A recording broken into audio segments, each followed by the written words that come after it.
I mean, you guys make it look effortless and you make it look fun and you make it look accessible, but we all know that, when you actually see the sausage being made, there is much more to it.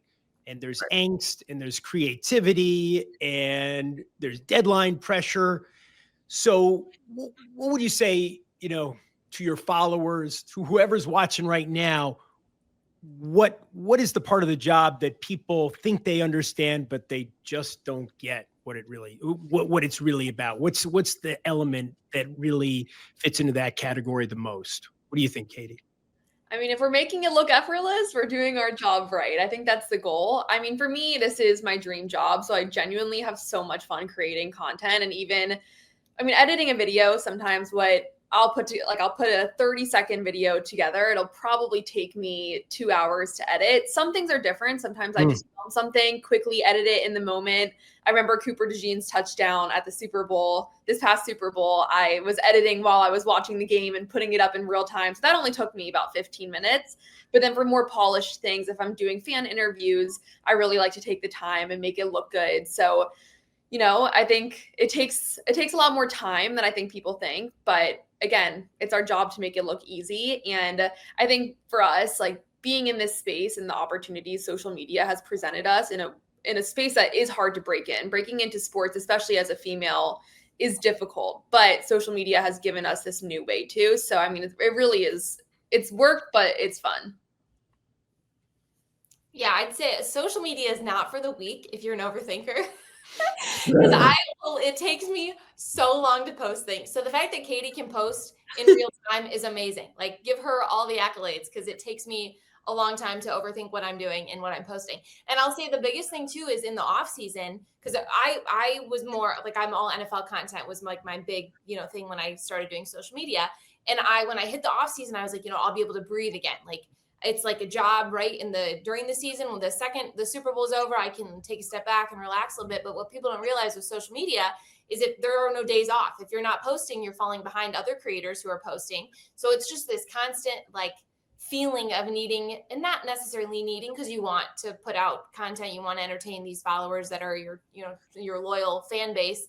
But it's just a lot of, I guess, pressure is the only word I can think of, to put content out there, even on off days. So finding content in the dog days of June, when there's barely any sports going on, was one of the hardest things I've ever had to do in terms of my job. And then, you get these full-time jobs and you're working in sports on top of making content. And then it's just a struggle to keep putting things out as well. So that was kind of the hardest thing that I wasn't expecting when I got into social media, because there's no off day.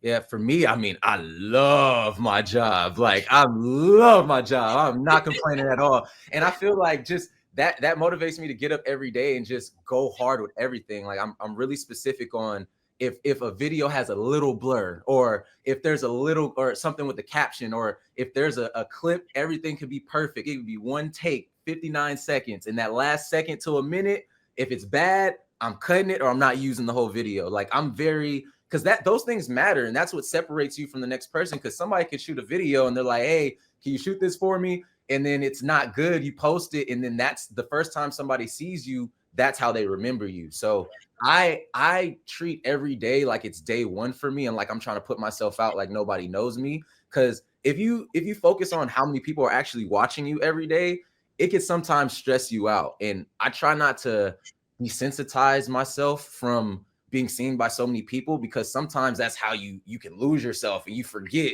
that you're actually a leader. You know what I mean? And when it goes to like the image on social media and everything else we've been talking about, it's just literally about if you upholding the image that you put out. Because if you are putting out an image and it's not you and you don't uphold it, you're a phony. And vice versa. If you are putting it out and you are yourself, but you're not putting it out, you're a phony. You're not built for this career. So there's a bunch of different recipes to get where you want to go, but the mental health part of it is really big as well. Because people don't understand the editing, the if a post, you could put 10 hours into a post. I edit all my own content. I've been doing it for the last 10 years. I just hired an editor, and it's like hundreds of gigabytes of content that I have to be on camera. I have to produce it, direct it, edit it, put it out, create a schedule, promote it, get brands to want to work with me, and building the team after that is just, once you see that progress is when you start to see the progress with your entire career with this stuff.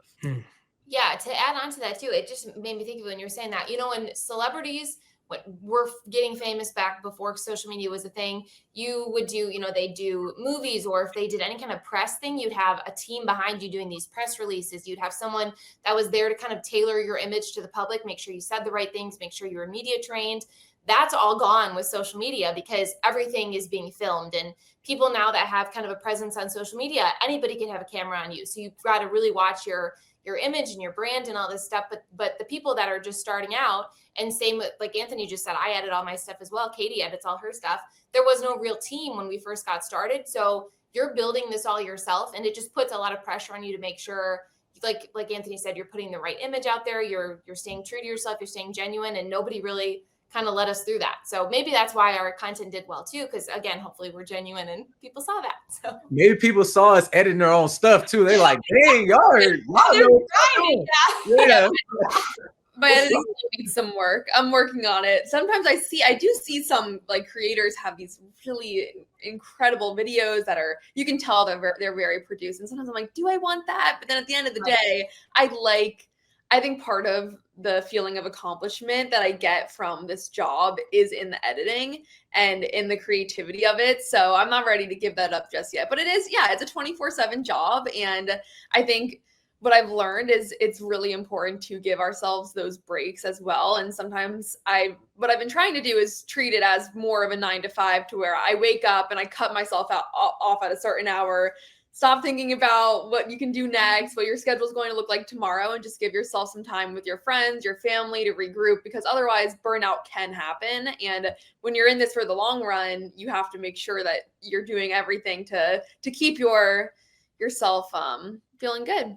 I mean, do you think it's sustainable? I mean, with the way that, you guys have structured your brands, right? And the constant pressure to create content, and just the relentless, as you said, Katie, 24/7 nature of it. How sustainable is this? Or the way that you do it now? Or do you have to adapt and find another way of doing it that's more manageable? Yeah, I mean, I think it's all in the direction you take your career. And I think Anthony and Annie and we've all been very career focused, probably, since the start. And I think that's important if you are entering the world of social media, is you have to treat it as, if this were to disappear tomorrow, can I use the connections? Can I use the portfolio I've built for myself and take it elsewhere? So I think for me, like signing with ESPN was the end goal, because I wanted to have, I've been working towards building a career, and that to me feels like the full circle moment of, okay, now, if TikTok goes away for the 12th time, it's maybe gone away, I'll be okay. And I think I love to work, and I love to constantly have things to do. I think we're all probably workaholics in many ways. So I think there's no doubt that even if social media were to start to decline, which it very well could, I think if anything, and something new will come out. But I think given the nature of how we all work, I don't question that any of us would be able to. I think we'll all figure it out. We're stamped though. We're stamped. So y'all good. So I know. Yeah, I had to put another 2 cents in. So, you guys have all had that experience, right? Of creating something and putting it out there in the world and seeing a huge reaction, a positive. What does that feel like in the moment when something really lands, when something really goes viral, Annie? You've had a lot of those experiences. Oh, thank you. I think I've never done stand-up before. I might someday, but not yet. But it feels like it has to feel like when you tell a joke and you get the perfect reaction. To me, that's what that feeling is like. Like if I get 10 comments right when I post something and it's all laughing faces, I'm like, I can just breathe. I at least made 10 people laugh. That's all that's the reason I do this. Obviously you want numbers to do really well on posts, and you look at all the analytics of it and everything, but it is such a rewarding feeling, and it's instant gratification. Because when there's no higher or lower than me putting out an NFL video. My poor family, because I'll call them and I'll run jokes by them or tell them ideas and stuff like that. Because you need your group of people that you can trust and bounce things off of. So I will be so stressed out and I'll be like, I got to get this video out. Like, it's noon on Tuesday. Everybody wants this NFL content. And I'm so stressed out. And then I'll call them like an hour later, smiling and happy. And I'm like, oh, people love the video. Like, I've just never experienced that high and low before. So it's the best feeling in the world when the videos do well. But I think Anthony's mentioned that earlier. There's sometimes where you'll spend hours editing a video and it doesn't, like, it'll do well, but not to the level that you want it to and the numbers you want. And you just gotta, it grounds you a little bit because you're like, okay, sometimes it's not always going to hit. The algorithm does its own thing sometimes. So yeah, it's a very high and low feeling, but the highs are, they are high. Anthony? Man, honestly, I feel like, and this is with me, I'm just such I try to overachieve. Like I'm a hard worker. I want everything to be better than the last thing. So whenever I see something go viral, I'm like, I have to do it again. I have to do it again. So we back to the drawing board. And then yesterday's That's how I feel when I sports gamble, Anthony. That's yeah, we need to get that together so you don't lose none.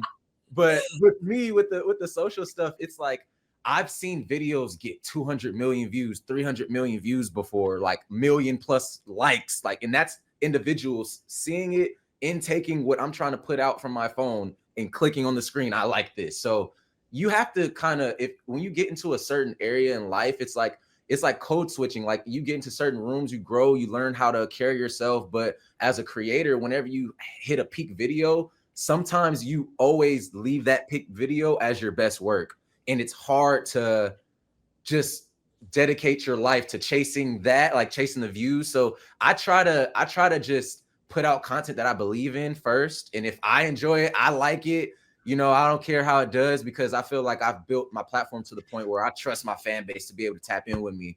And, it sucks when the video doesn't do well, but I'll post it again. I'll post it on a different platform. There's 7 to 10, 11 platforms that you can use. You know what I mean? So it's a process with that too. Yeah, and the algorithm, we're not even in control of. I mean, you can see if you cross post a video on one platform, my video will usually perform pretty well, and then on another platform it could flop. So I think that's part of the game, is learning what does well on certain platforms. And also, you just can't let it shake you when a video flops, because it very well can happen. And sometimes it's not even our fault. It could be a great video, and just for whatever reason, it's not getting pushed through. So I think, I don't even think it's worth, re-editing it in a way or adding a new text. For me, I'm just like, okay, this one, I'll move on to the next. Maybe this one didn't do as well. But videos, when TikTok first became TikTok, and even I think as each platform comes out with a new element, like YouTube came out with Shorts, Instagram came out with Reels, Musical.ly switched to TikTok. So in those prime times, videos would just explode. The views were like no other. I have like a video on Instagram or on YouTube with over 100 million views. Like I probably won't get that now, and that's okay. I think more just focusing on engagement, building a loyal fan base, and catering to my audience is my priority, as opposed to views. You guys have these huge followings. You've made an impact. Do you consider yourselves journalists? Is journalism part of the equation here, Annie? That's a really good question. Yeah, kind of just to go off what Katie just said, you've built the followers and this fan base that trust you. So trust is a big thing with journalism, right? You, at least me personally, like I get my NFL info from certain reporters like you, Jeremy, like people that I've grown up watching, or people that I've trusted to give me this information. So I would say that's a huge aspect of journalism, is this trust factor between the people consuming it and the people reporting on it. And I think social media breaks that barrier a lot more, because now you know the person personally. It's not just I'm waiting for the 6 o'clock news for them to come on and give me the updates on my local high school football team. Now I know what they're eating for breakfast and what a day in their life looks like. And so now it's a personal connection with these reporters. And I found that adds another level of trust to people. So I think there is an aspect of journalism, because I am trusting myself and they're trusting me to bring them this NFL information, or, this event information if Katie goes to an event, or, as a former athlete, Anthony can bring a side of sports that we can't. So there's a level of trust with each reporter or each social media person that I think is a level of journalism. And that's not to not discredit the actual journalists out there, but a lot of us studied that too. Like I was a sports broadcasting major, so hopefully there's journalism somewhere in there. Otherwise, my college career was for none. So yeah, I would say there's a level to it for sure. Yeah, I mean, my degree is in digital journalism, and I would definitely say what I learned in the classes, it has translated in a bit. It's definitely different. It's a new age of journalism, and I think when I think of journalism, I think of storytellers. You're delivering news and the element of trust and credibility, and I think that's what we try to encapsulate in everything we do. It just looks a little bit different. So I think it's still, I mean, maybe there will be a new term for what we do. I mean, I think digital journalists, I think that kind of goes with what we do. It's just, it's through a phone lens versus, a big broadcasting camera, and the equipment I would use in class definitely is very different. I struggled figuring it out. I'm sure it's how my grandparents feel trying to figure out an iPhone, but that's how it felt when I first was learning how to use this equipment in my broadcasting classes. So yeah, I'm sure eventually there'll be a new term for it.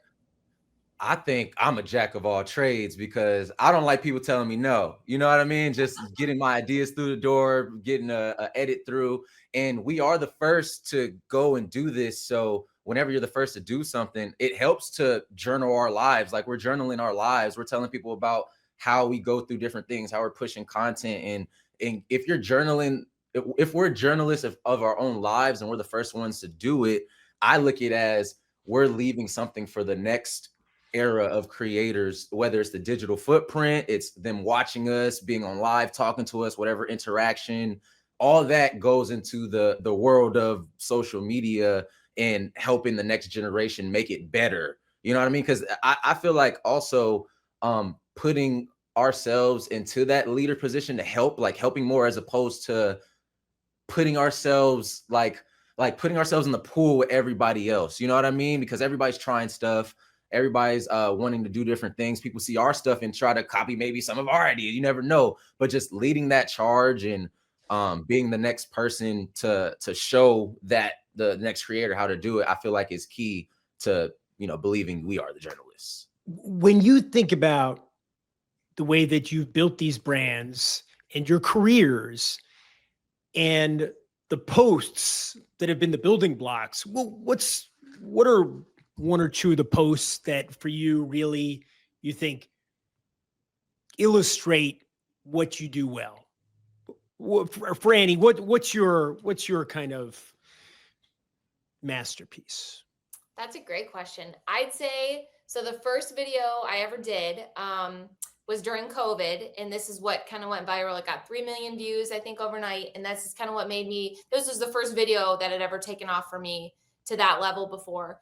And it was a Big Ten meeting video. Is everybody there? Can everybody hear me okay? Wait, Michigan is in charge of this? Didn't you guys have like 2 conference wins last year? We had 6, okay? You know this. The videos, for everybody that doesn't know, the videos I do are like a recap meeting where I interact as the characters, the different teams, and kind of play out what happened that week in the NFL or in college football. So I had this idea during COVID. I had moved back home because I was working in local news at the time. I was working as a sports reporter and barely had any money to my name. I just graduated college. And so I moved back in with my parents, and in my childhood bedroom, I was like, you know what, I'm going to get on TikTok and I'm just going to do this Big Ten video because I had this idea one day, and I filmed it, and that's the video that took off. And so, and it was so fun. And I think it was so timely because nobody was talking about football season. Everybody was super down about COVID. So it was just a little, hopefully, comedic relief during kind of a darker, sadder time. And it was so cool because like Kirk Herbstreit retweeted it, Desmond Howard shared it, ESPN put it out. And that was the moment where I thought, oh, okay, I can do this. This is something that people want right now.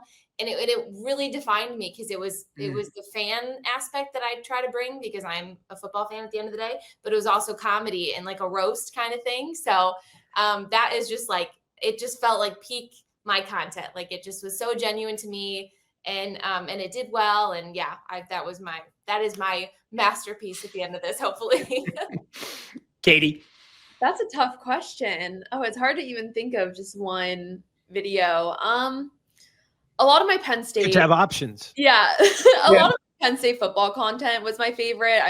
went into the stands at the whiteout. And that was a video that performed really well, because to be a fan at the Penn State whiteout is, I think everyone needs to experience it at some point in their life. And I actually hadn't done it yet because I was on the field for the past 2 seasons, just working for the game. And so I was like, okay, what does it look like to be a fan and to take my audience with me? So that was one of my favorite videos. I did a series where I was training with a Penn State athlete and learning their sport. That was something that performed well. It did well. People seemed to like how horrible I was at everything I tried, even though I would consider myself an athletic person. Maybe I'm not as athletic as I think. But then even just like at the Super Bowl a couple years ago, I met Tom Brady, and it's literally a 6-second clip of me shaking his hand, and I say something I couldn't think about to say. I was too stunned to speak. You're a legend.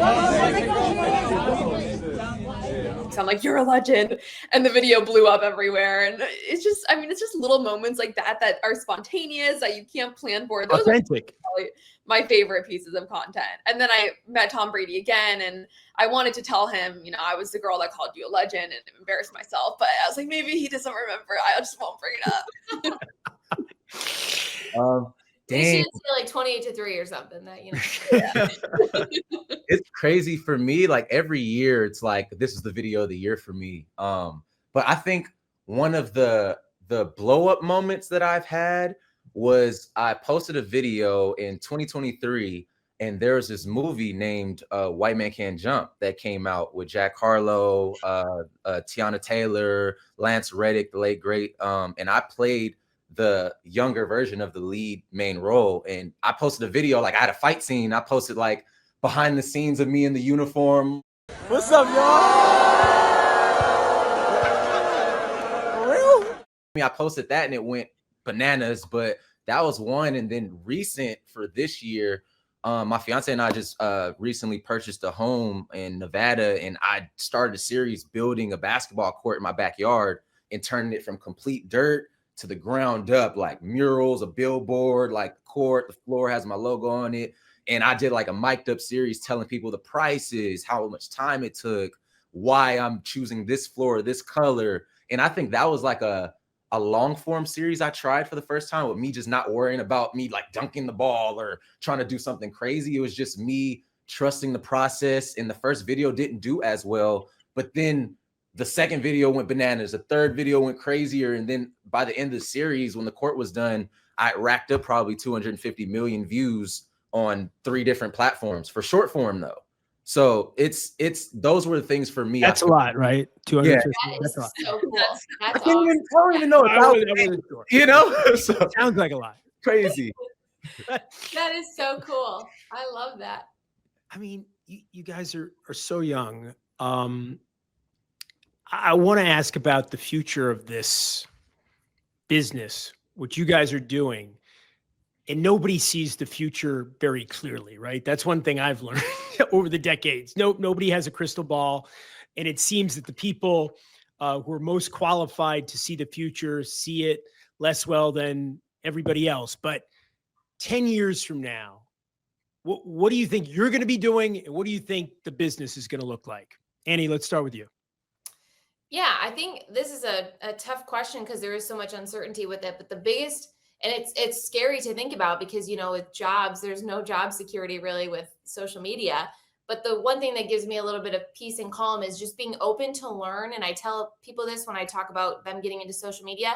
The second I'm not willing to learn a new app or a new trend or how to edit or even learning from my peers, you know, and I'll watch Katie's stuff, I'll watch Anthony's stuff and see how they edit, what fonts they use, you know, and constantly being willing to learn and not being so stuck up in your content or like, hey, I got to 1 million. I don't need to watch these people anymore. The second you stop learning is the second you should be worried about your career and your job. Because if, like, I think Katie said this, if all the apps go away, if TikTok's gone, there will be new ones. You know, we are such a community of people, you know, that's why social media does so well, because you're connecting with people instantaneously. So I think that need to be connected with people will always be there. So there will always be a new social media app or some form of journalism, I guess, as we could say, where people will want that content. So as long as you're willing to learn and open to it, like I remember when Threads came out and I freaked out for a second because I was like, now I got to learn this whole new app and I got to, but it's easy if you're open to it and you're always willing to to do that. And actually, when I first had gotten on TikTok, my little sister, who was like 17 at the time,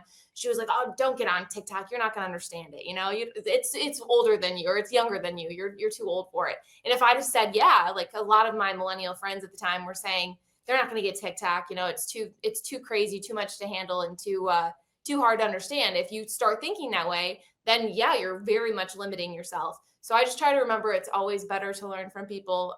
And the younger generation can teach us so much. Like Gen Z, as much as they freak me out, they can teach us so much about things that I don't even know about. So yeah, it's a willingness to learn that gives me a little peace and comfort knowing whatever does change, hopefully our fan base will follow us because they trust us and we're open to new things too. Yeah, I mean, the future really is just bringing sports to where the fans are. And right now, the fans are on social, and I see that continuing. I mean, we're still at the very beginning. And, now more companies, traditional networks are working with creators, leagues are working with creators, teams are. And that shift is happening now, but it's only the beginning. So I see the space of creators, it is an option now as a career path in itself. So, I mean, I have so many young girls reach out to me and ask for advice, and they want to pursue this as a job now, which is incredible because I didn't know that this could be a career. So, I mean, it happened and it's happening, but I would have never thought 10 years ago I would be doing this. And somehow I actually have been doing this for close to 10 years. I don't know who let me on Instagram when I was 13 years old, but I figured out a way. So yeah, It's called Child Protective Services. That no, it'll be cool to see how it shifts. And I think maybe like I don't know. I mean, I love social, but maybe I'll host a show one day and tap more into the traditional space as well. I think that they're just going to continue to merge. I mean, traditional sports media, there's a space for it. There's a space for digital storytelling. And I think the two will continue to merge. And, I don't think that people are as opposed to the social side of things. I think it was a bit of, it was a bit of a tough space at first, but it's broken through a lot in the more traditional aspects. Yes, for me, I feel like what I would love to see happen with the next 10 years for social media is somebody or a group or whatever, however, community actually professionalizing it and making there like that. There's that step you have to get to with being a real content creator that's making 6 figures or 7 figures a year versus somebody that's getting started. Because I feel like it's a very open playing field right now, but just like imagine NBA players and recreational players competing for who's going to play, and it's not based off of a college or just their PR, however, they came up.